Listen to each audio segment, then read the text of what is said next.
So, we're going to talk about the shoulder, and we're going to start with the movements of the shoulder, and then we're going to go to the bony landmarks, and then we're going to follow that with the muscles that are involved in the shoulder complex, right? Because the shoulder has multiple joints, it's not just one. So, I guess we'll talk about that too.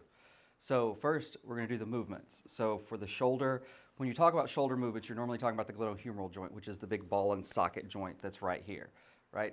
So, the first movement is going to be flexion, which is just going to be coming forward this way. So normally when you have flexion, you also have extension, which is going to be this direction. Then next we have abduction, which is away from the body, and then adduction, so think adding toward the body. The next thing we're going to do is external rotation and internal rotation.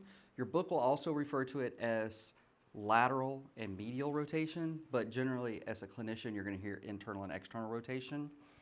The next one you're going to have is horizontal adduction and horizontal abduction, which is going to come across the body just like this.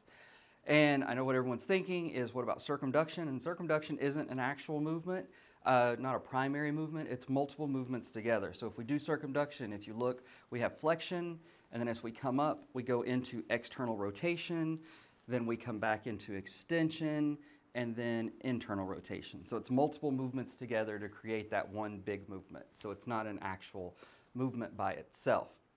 So that's all the glenohumeral joint movements. Now, you also have movements at the scapula. So I'm going to have Dean take his shirt off so that you can see his scapula. And he's going to turn around. Now, you can see his scapula here. If you have trouble finding someone's scapula, if you have them put their hand on their low back, then you'll see the scapula pop out for you just like that. So what you're going to do is pay attention right here. So when he raises his arm into abduction, his scapula rotates upwardly here and then comes downward here. So that's going to be the first two movements. Next, you're going to have retraction. So that's going to be like pulling your scapulas together. So pull your scapulas together like you're squeezing. There you go. And then protraction, which would be like a punch. So like pushing them forward and spreading them apart. So that's going to be the primary move. Oh, elevation and depression. So elevation is just going to be like a shrug. And then depression is pressing down, like you're trying to press your scapulas downward. So those are going to be the movements at the scapula. So that's the big movements that you have. You do get a little bit of, we're going to turn back around, you do get a little bit of movement here at the AC joint and at the SC joint as part of the shoulder complex, but it's just going to be like a little bit of rotation and things, so it's not something that you talk about as a primary movement. So next thing, since I've already mentioned it a little bit, let's talk about the joints, right? So we have the SC joint, so it's just the sternoclavicular joint, so it's just where those two things come together. So you're going to have the jugular notch here in the middle, and then you have the SC joint on each side. You have the AC joint, which is right here on the top. So if you have trouble finding that, the easy thing to do is walk along the spine of the scapula, which is going to be this ridge right here, and the clavicle, and where those come together is going to be the AC joint.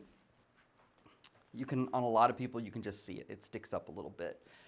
Next, you have the glenohumeral joint. So that's that big ball and socket joint that I mentioned a minute ago. And then on the back side, you have the scapulothoracic joint. So that's just where the scapula and the thorax articulate. So that one's not a traditional joint. It doesn't have a capsule and everything. It's just held together by muscular attachments, and atmospheric pressure helps hold it down. So it's a kind of different type of joint.